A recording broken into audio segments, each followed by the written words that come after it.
I was 79 when I had to ask my own son if I was still welcome in his home for Christmas. His answer wasn't what I expected. He told me his in-laws mattered more than I did.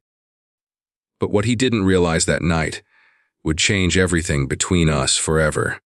Hit subscribe if you believe life always finds a way to balance the scales. Because this story proves it. I never thought I would live long enough to feel invisible. When you're young, you believe age brings respect, wisdom, a kind of earned place in the world.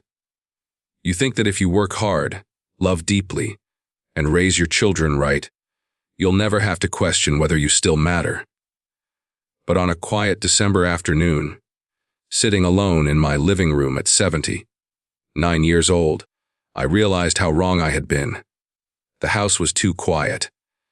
Not the peaceful kind of quiet that comes after a long, fulfilling day, but the hollow kind. The kind that echoes back at you when there's no one left to fill the space. The Christmas decorations were still in their boxes, stacked neatly in the corner where my wife used to keep them. I hadn't touched them yet. I told myself I was waiting for the right moment, but the truth was simpler and harder to admit. Decorating alone felt like pretending something still existed when it didn't. I sat in my old armchair, the one with the worn armrests shaped by decades of use, staring at the phone on the table beside me. It had been there all morning, silent. No messages, no missed calls. I knew my son was busy. He always was. But there was a time when Christmas meant a call, at the very least. A quick, "What are you doing this year, Dad?" Even that would have been enough. Outside, the first snow of the season drifted down slowly, coating the street in white. Children's laughter carried faintly from a nearby house, sharp and joyful, and it cut deeper than silence ever could. Christmas had a way of magnifying everything. Joy for those who had it, and loneliness for those who didn't. I stood up carefully, my knees protesting as they always did now, and walked to the window. Across the street, a family was unloading decorations from their car. Boxes of lights, wreaths, wrapped gifts. The father laughed as one of the kids nearly dropped a box, his wife shaking her head but smiling. I watched longer than I meant to.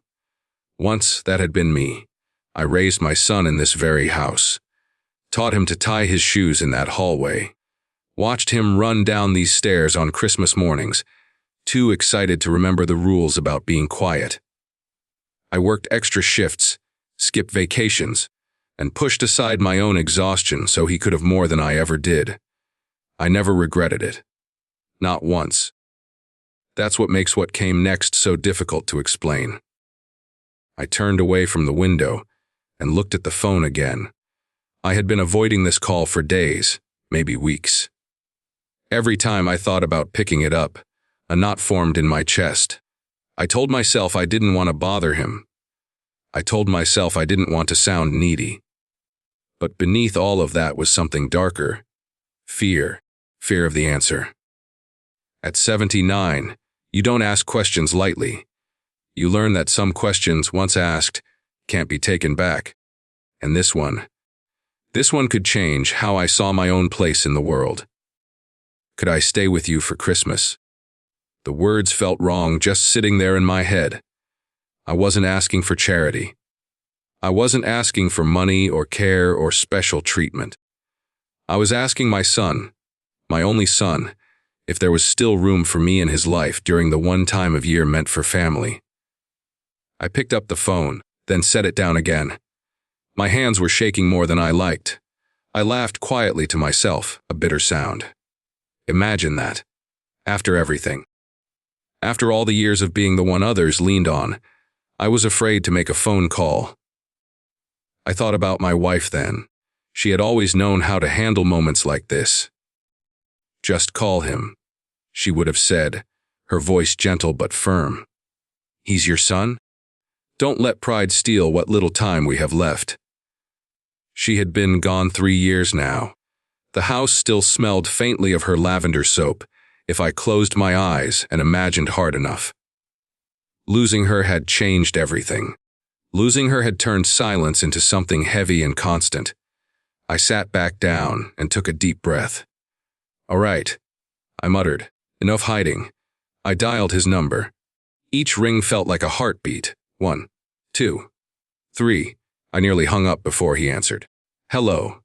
His voice came through the line, familiar but distant, like a song you used to know by heart but hadn't heard in years. "Hi," I said, forcing my voice to stay steady. "It's me." "Oh, hi, Dad." A pause. Not long, but long enough to notice. "Everything okay?"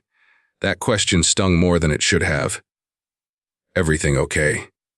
As if I only called when something was wrong. "Yes," I said quickly. "Yes, everything's fine. I wanted to talk." "Sure," he replied. "I've got a few minutes." A few minutes. I swallowed and stared at the floor, tracing the patterns in the rug. "I was just thinking about Christmas," I said. "It's coming up fast." "Yeah," he said. "It really is." Another pause. I could hear movement on his end. Voices in the background, the sound of a life in motion. I was wondering. I continued carefully, choosing each word like it might shatter if mishandled. "What your plans are this year?" "Well," he said slowly, "we're hosting." "Oh, hosting." The word landed heavily. "That sounds nice," I said, and meant it. "I thought maybe if it wouldn't be any trouble, I could come stay with you for Christmas." There it was, out in the open. My heart pounded so hard I could hear it in my ears. Silence, not the kind that comes from bad reception. The kind that comes from someone thinking very carefully about what they're about to say. I filled the space quickly, panicking. "I don't need anything special. I can sleep on the couch, or even bring an air mattress. I just thought it might be nice to spend the holiday together." I hated myself for how much I was explaining. I sounded like a guest asking permission, instead of a father asking to be with his son. "Die," he began. That single word told me everything had already changed. I leaned back in my chair, my eyes drifting to the old family photos lining the wall. My son at 5, missing 2 front teeth, grinning beside the Christmas tree. My wife standing behind him, her hand resting on his shoulder. We looked like a family then, solid, unbreakable. "I don't want to be a burden," I said quietly. "If it's not a good time, I understand." I waited. And as I waited, something inside me shifted. Because in that moment, before he even answered, I realized the truth. A father should never have to reassure his child that his presence is not a burden. Yet here I was, 79 years old, waiting to find out if I still belonged. The phone remained pressed against my ear, heavy with all the unspoken years between us. And as my son prepared to answer, I felt a tightness in my chest, not from anger, not even from sadness, but from the quiet fear that once the words were spoken, there would be no going back to who we were before. I took one more breath and listened. I picked up the phone with trembling hands, my heart thudding in a way it hadn't in years. I had rehearsed this conversation 100 times, muttering the words under my breath, imagining every possible reaction. "Could I spend Christmas with you this year?" I whispered quietly, as if the walls themselves might judge me. I knew it was a strange question, coming from someone my age. I was 79, for God's sake, and here I was, asking my son, my own flesh and blood, if I still had a place in his home for one night. I hated that I had to ask.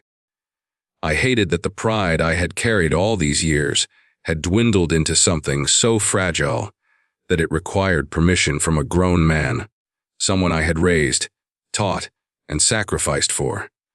When he finally answered, I forced myself to speak casually, trying to sound like I didn't care.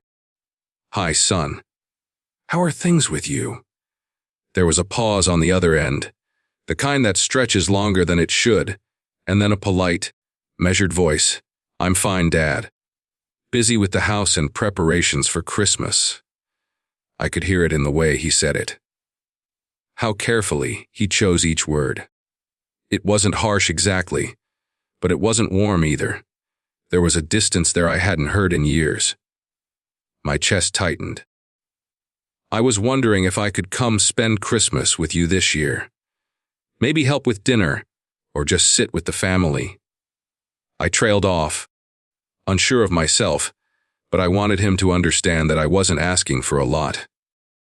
Just a chair at the table, a place among the people I had spent so many holidays teaching, laughing, crying, celebrating. Another pause. Longer this time. My stomach twisted. I could almost hear his mind running through excuses.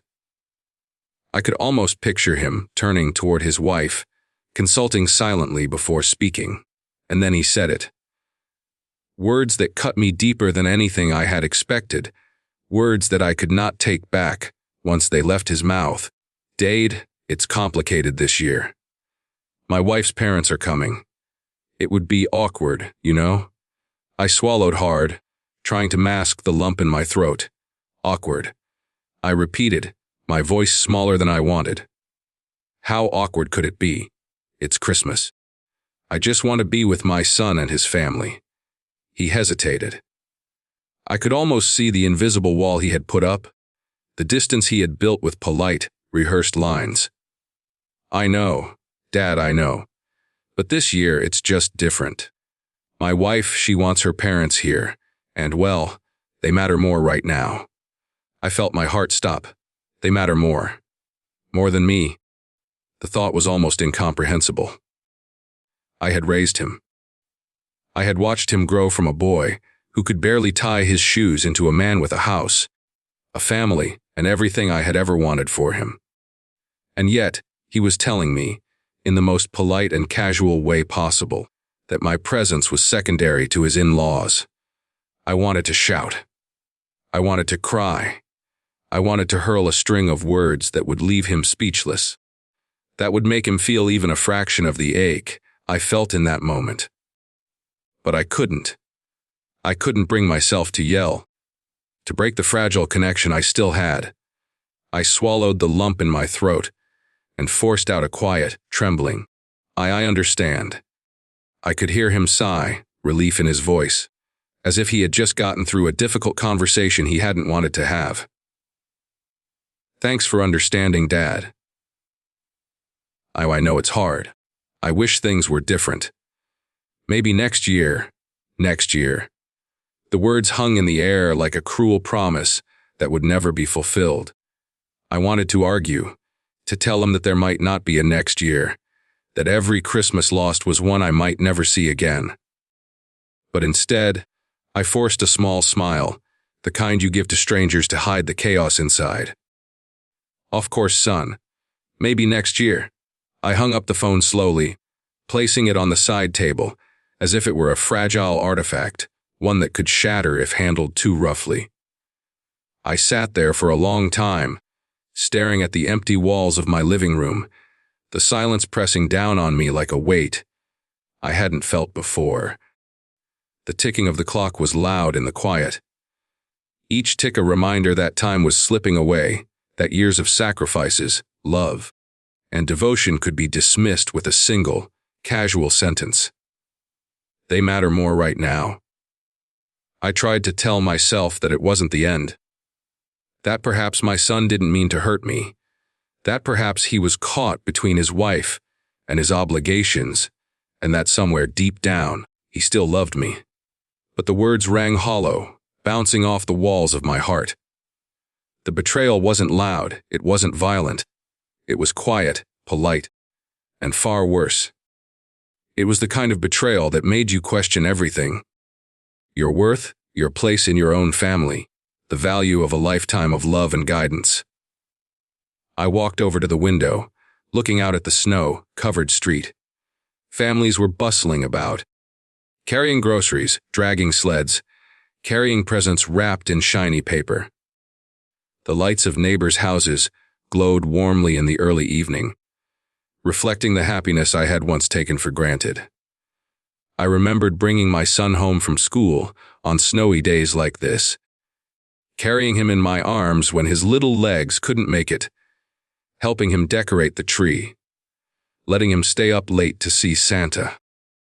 Those memories were bittersweet now, sharp reminders of what had been and what could never be again. I poured myself a glass of water, but I didn't drink. I stared at it, thinking how absurd it was that at 79, I still craved the simple joy of being with my son on Christmas. I thought about what I could do. Should I call him again, insist politely, beg even? My pride whispered a warning. No, let it go. You are not a nuisance. You are a father. But the ache inside me said otherwise. I sat in the quiet, and for the first time in many years, I allowed myself to cry. Not loudly, not in a way that anyone would hear. Just quiet, silent tears that pooled in the corners of my eyes, that ran down my cheeks, that soaked the thin blanket draped over my shoulders. I cried for the boy I had raised, the man he had become, and the father I had hoped to still be in his eyes. Hours passed, or maybe minutes. Time had no meaning in the darkness of my living room. The phone sat there, mocking me with its silence. Every buzz, every ring would have been a miracle, a sign that maybe he had changed his mind, that maybe he still cared enough to let me be a part of his family for one night. But there was nothing. Only the snow, the quiet, the ticking clock, and the painful realization that sometimes people choose others over the ones who gave them everything. I thought about calling my daughter-in-law, maybe appealing to her sense of decency, but I knew it was pointless. She would probably see me as an obstacle, someone in the way of her perfect Christmas with her parents. I had no place there, no standing, no leverage. I was just me. Old, frail, invisible, replaceable. And yet, amidst the hurt, a small flame of resolve ignited inside me. I would not let this completely break me. I would survive this Christmas alone, yes, but I would not disappear. I would not let my son forget me entirely. There was a plan forming in the back of my mind, subtle, quiet, something that would make him remember that you cannot simply push aside someone who carried you through life. But for now, I sat in silence, feeling the ache of rejection, the sting of betrayal, and the cold bite of a Christmas Eve spent in solitude. It was in that quiet, as I traced the lines of my hands and the scars of years gone by, that I realized something even more painful. I had spent my life giving, sacrificing, loving unconditionally, and yet, in one single moment, the people I had poured everything into could dismiss me, as though I were nothing more than a shadow. I poured another glass of water, this time drinking it, letting the cold liquid wash over the bitterness in my mouth. I thought about the son I had raised, the memories we had shared, and the son who now saw me as secondary to someone else's family. The betrayal was not physical, not loud, not dramatic, but it was there, searing and permanent, like a wound that refused to heal. And as the night deepened, and the snow fell silently outside my window, I made a quiet vow to myself. I would endure. I would survive. And one day when the world was quiet, and he least expected it, my son would understand the cost of what he had done. But that day was not tonight. Tonight I was alone. And that was something I had to face with all the courage I had left. I sat there long after the house had gone silent. I stared at the darkened street and whispered into the empty room. Merry Christmas, son. I hope it's everything you wanted. And though no one heard me, and though my words were swallowed by the night, I meant them with every ounce of love, disappointment, and unbroken pride that remained in my 79-year-old heart. Christmas morning arrived, and I woke to silence. No laughter, no clatter of presents being unwrapped, no smell of coffee and cinnamon filling the house. Just the soft hum of the heater and the occasional creak of the old wooden floorboards beneath my feet. I dressed slowly, as if each movement needed permission from my aching joints, and shuffled into the kitchen. The kettle hissed to life, and I poured myself a cup of tea, trying to convince myself that this small ritual could fill the emptiness in my chest. I sat by the window, watching the snow fall. It covered the streets and sidewalks in a blanket of white, muffling the world outside, yet offering no comfort to the silence inside my home. I thought about my son. I pictured him waking up in his warm house, the smell of breakfast filling the rooms, his wife bustling around, and her parents seated comfortably by the tree. I imagined the laughter of his children, my grandchildren, opening gifts and running in excitement. I wanted to tell myself that they deserved to enjoy the day, that it wasn't about me. But the truth was harder to swallow. I had spent my life dreaming of moments like this, of watching my family grow, of sharing these simple joys, and now I was an outsider, an observer from afar. I remembered the Christmases when he was little. The first time I let him help me hang the ornaments on the tree, how his small hands shook as he tried to place the fragile glass ball just right. I remembered the gingerbread houses we built together, collapsing them with laughter and sticky fingers smeared with frosting. Every memory cut deeper today, reminding me of what had been lost, of the warmth that now felt impossible to reach. I made a small breakfast, just enough for myself. I sat at the table and stared at the empty chair across from me, imagining him sitting there. I tried to think about the good moments, the lessons I had taught him, the life I had worked tirelessly to provide. And yet, the ache of rejection gnawed at me. They matter more. I whispered to the empty room. They matter more. I didn't understand how someone could dismiss years of love so casually, as if it were something replaceable, something optional. The hours crawled by. I tried to distract myself with the television, flipping channels mindlessly, but every scene of family gatherings, laughter, and holiday cheer only made the loneliness sharper. I remembered the years when I had taken him sledding in the yard, the wind biting our cheeks, his laughter louder than any bell on the street. I remembered the quiet moments at night when I had tucked him in, reading stories until he fell asleep, his head resting against my shoulder. Now, those moments seemed like a lifetime ago, replaced by the sting of absence. I decided to take a walk. The snow crunched beneath my worn shoes, each step echoing in the stillness of the neighborhood. Lights twinkled in the windows of houses, families gathering together, and I felt the weight of being unseen. Neighbors waved politely, but there was no invitation, no warmth that reached me. I was a ghost, drifting through a world that had forgotten I existed. As I walked, I thought about my son again. I tried to understand him, to forgive him before the bitterness could take root. Perhaps he was under pressure from his wife, caught between loyalty and obligation. Perhaps he didn't know how to say no without hurting her feelings. I wanted to find a way to excuse him, to shield him from my anger, but my heart rebelled against the rationalizations. This was my family, my son, and yet I had been pushed aside. By late afternoon, I returned home. The sky had darkened, and the streetlights cast long shadows across the snow. I carried a small package I had prepared weeks ago, a gift for my grandchildren, something I had hoped to hand them with my own hands. I set it on the table, unopened, and stared at it. It seemed to mock me now, a symbol of my desire to be included, to be a part of their lives, and of the cruel reality that I was not. I poured another cup of tea and sat back in my chair. I thought about the future, about the years I had left. Would I always be the one left behind?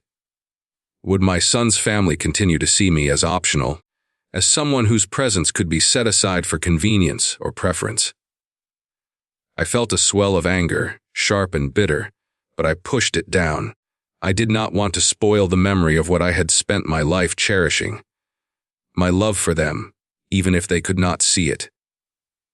The evening crept in slowly. I turned on the small Christmas tree, I had set up by myself, its lights flickering softly in the quiet room. I could almost hear the laughter of the children, the warmth of family gathered around, and yet I was alone.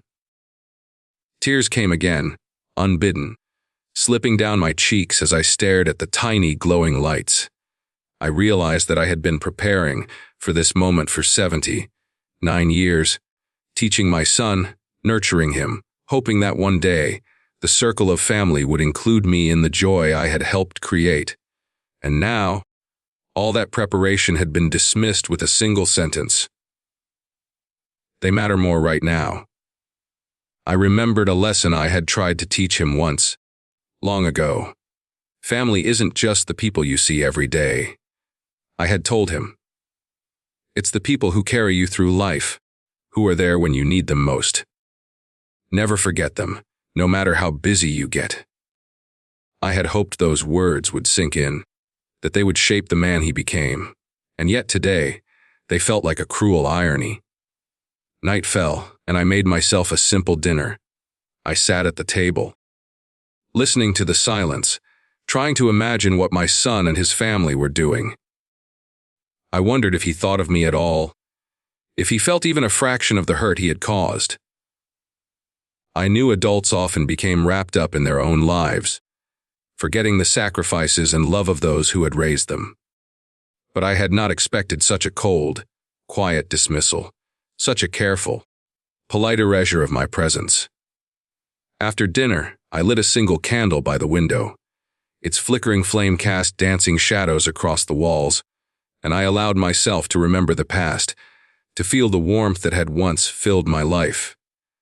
I closed my eyes and pictured my son as a boy, his small hands clutching mine as we walked through the snow, his laughter echoing through the streets. I clung to those memories, letting them sustain me in the absence of the present. I knew, even as I sat there alone, that life would go on. The years would continue, and the people I loved might continue to make choices that left me on the outside. But I also knew that I had the strength to endure, to survive, and to face the consequences of love and family with dignity intact. I would not disappear quietly into the shadows. I would carry my heart, my memories, and my love forward, even if no one else recognized them tonight. And as the candle flickered, casting its soft light on the snow outside, I made a quiet decision. I would not allow this Christmas to break me. I would endure, and one day, the choices made today would reveal their true cost. But for now, I sat alone, listening to the quiet, letting the memories of love sustain me, and preparing myself for whatever the future might bring. The night stretched on, and the house remained still. I could hear the wind whispering against the windows, carrying with it the echoes of Christmases past. I hugged the blanket tighter around my shoulders and whispered into the empty room, "Merry Christmas, son. I hope you remember what this day really means." And though my words went unheard, I felt a quiet resolve settling into my bones. I was alone, yes, but I was not defeated, not yet. The night had grown colder, and the wind pressed against the windows like a reminder that the world outside had moved on without me. I sat in my favorite chair, wrapped in a thick blanket, staring at the dim glow of the lone candle on the table. I had resigned myself to being alone that Christmas, to feeling the ache of absence and the sting of my son's casual dismissal. And yet, beneath the quiet sorrow, a strange sense of anticipation began to settle in. It started as a faint creak outside my door, almost imperceptible over the hum of the heater. I froze, listening intently. For a moment, I told myself it was just the house settling, that the wind had shifted, or that my imagination was playing tricks on me. But the creak came again, deliberate, unmistakable. My heart quickened. I wasn't expecting anyone. No one had ever come by on Christmas Eve. Certainly not without notice. I stood slowly, testing my legs, and approached the door. My hand hovered over the knob, hesitant. A quiet voice called from the other side, "Dad, are you okay?" It was my son. My heart jumped, a mix of relief and apprehension. Relief that he had thought to check on me, apprehension because I had no idea why he would be there. I opened the door, and the sight before me made my chest tighten. Snow clung to his coat, his face pale, eyes wide with concern. Behind him, I glimpsed his wife and her parents, bundled in winter clothing, following nervously. What are you doing here? I asked, my voice trembling. I realized I made a mistake. He stammered, stepping closer. I shouldn't have said what I did. His voice broke off as he glanced at the candlelight flickering against the walls. We thought we'd come by, see if you were okay. It's late, and we were worried. I wanted to believe him. I wanted to reach out, to hug him, to feel that warmth I had imagined all day. But there was something in the urgency of his movements, the panic in his eyes, that told me this visit was not just a simple check. Something had happened. Something urgent. I stepped aside, letting them in. The warmth of my house wrapped around us, and the smell of pine from my small Christmas tree filled the room. My son's hands were shaking as he removed his coat, and I noticed the faint smell of smoke lingering in his hair. What happened? I asked, heart pounding. He swallowed hard, struggling to find words. The car, there was an accident. On the way here, I didn't know. I didn't know if you were alone. His voice faltered, and I realized that he was terrified. Not for himself, but for me. He had thought I might be in danger, alone on Christmas night, and that fear had driven him here. Despite his earlier words, I felt a strange mixture of emotions, relief, fear, anger, and a deep, aching sorrow. Son, I whispered, I've been fine. I've been sitting here, waiting alone, yes, but fine. No, Dad, he said, his voice shaking. I was wrong. I should have invited you. I should have made you a part of our Christmas. I didn't realize how much it would matter to you. I didn't realize. His words trailed off as tears welled up in his eyes. I watched him, the boy I had raised, now a man, standing before me, suddenly vulnerable in a way that made my heart ache. And I thought of all the years, all the sacrifices, all the times I had been there for him without question, without hesitation. And yet, in that one careless moment, he had nearly erased me from his life. As if my presence could be optional, I guided him to the chair opposite mine, motioning for him to sit. It's all right, I said softly, though my voice carried the weight of years of disappointment. You didn't mean it. But you should understand, words like that cut deep, even if you didn't intend them to. He nodded, swallowing hard, tears streaming down his face. His wife and her parents stood awkwardly by the door, unsure whether to intervene, unsure of their place in the sudden emotional storm that had erupted. I realized then that they had always been an influence, a subtle force that had shaped his choices, and perhaps even blinded him to what truly mattered. I didn't think, he said again, his voice barely a whisper. I thought I was protecting you from feeling like a burden. I didn't see what I was doing. You weren't protecting me, I said, my tone gentle but firm. You were pushing me aside, making me feel invisible. That's what hurts. Not just the words, but the thought that you might see me as optional, as someone who doesn't matter. He bowed his head, guilt etched into every line of his face. I know, Dad. I see it now. I've been selfish, blind to what I've taken for granted. I didn't realize that one sentence, one choice, could hurt so much. I sat quietly, letting him absorb the weight of his own actions. I could feel the tension in the room, the fragile balance between apology and pride, between love and resentment. This was not a moment for anger, not yet. This was a moment for understanding, for recognition, for the raw honesty that only comes when someone finally sees the truth of their own mistakes.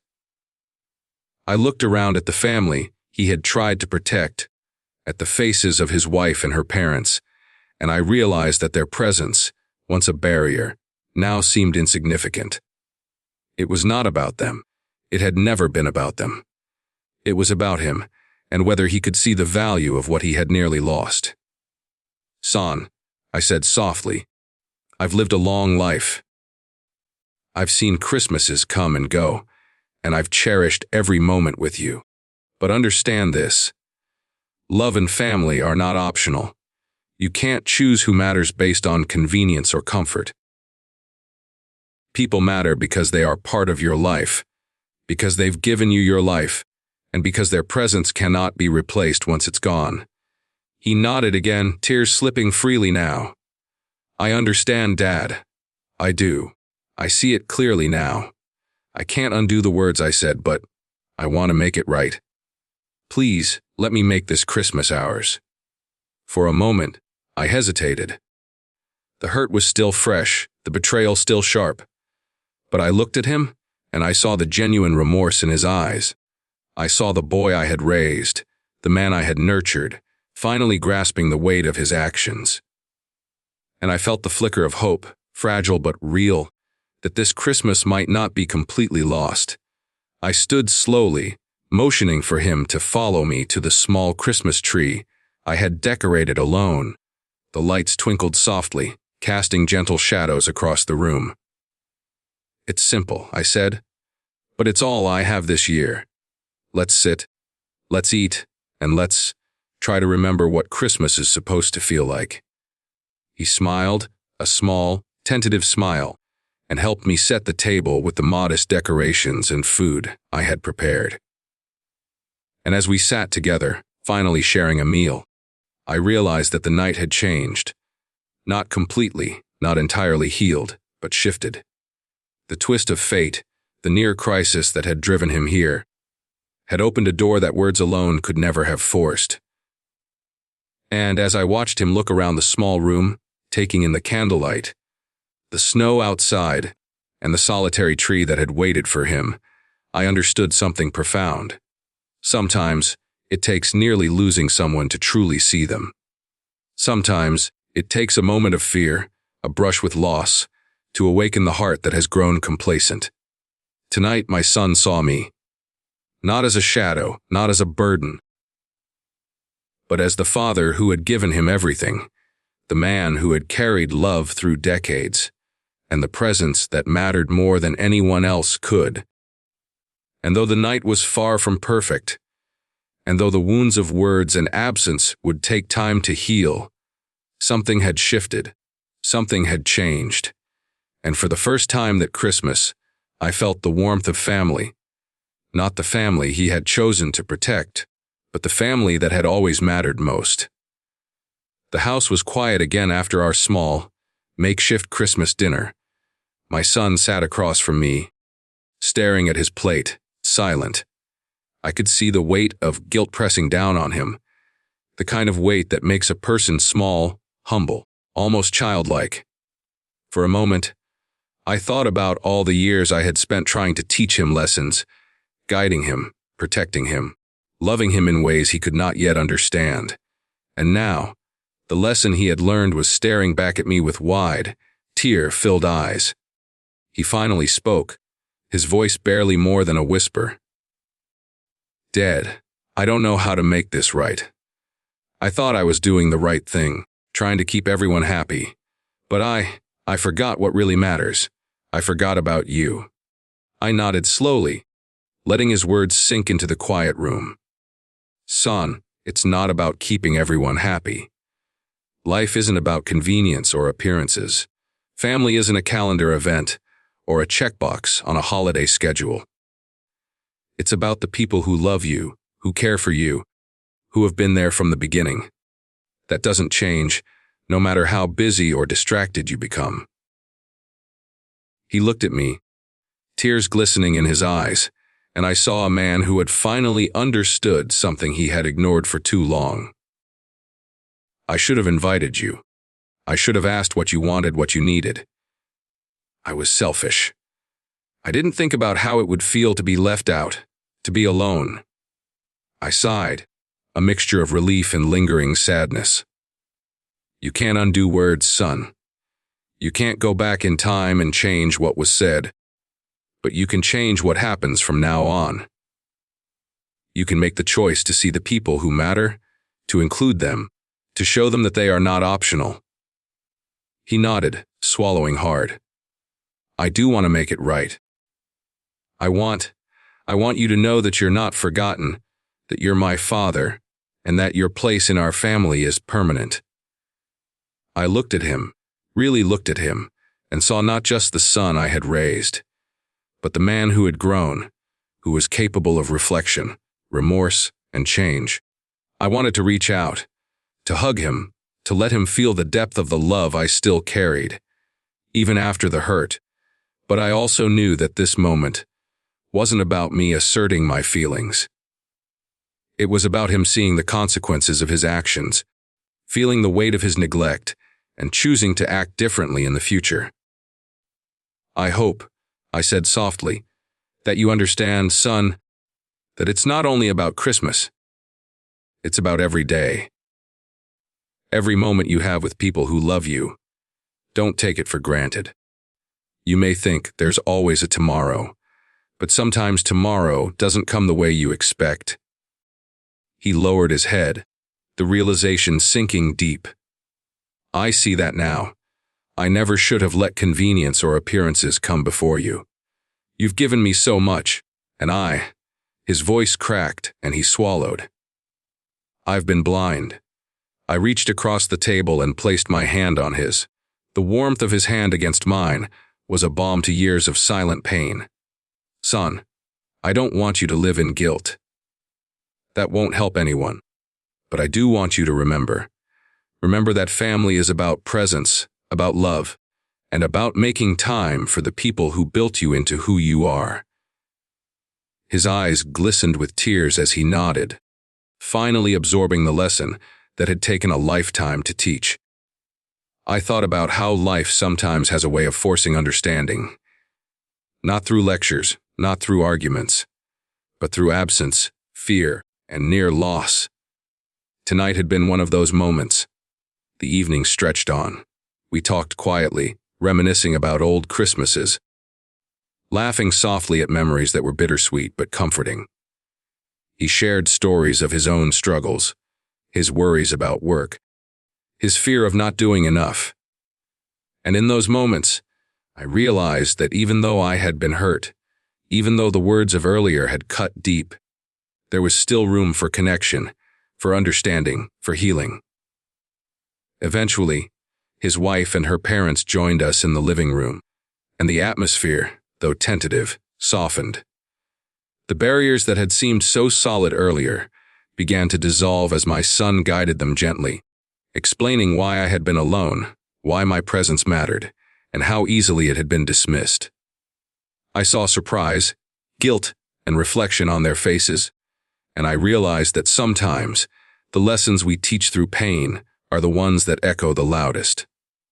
As the night wore on, I felt a quiet sense of peace settling over me.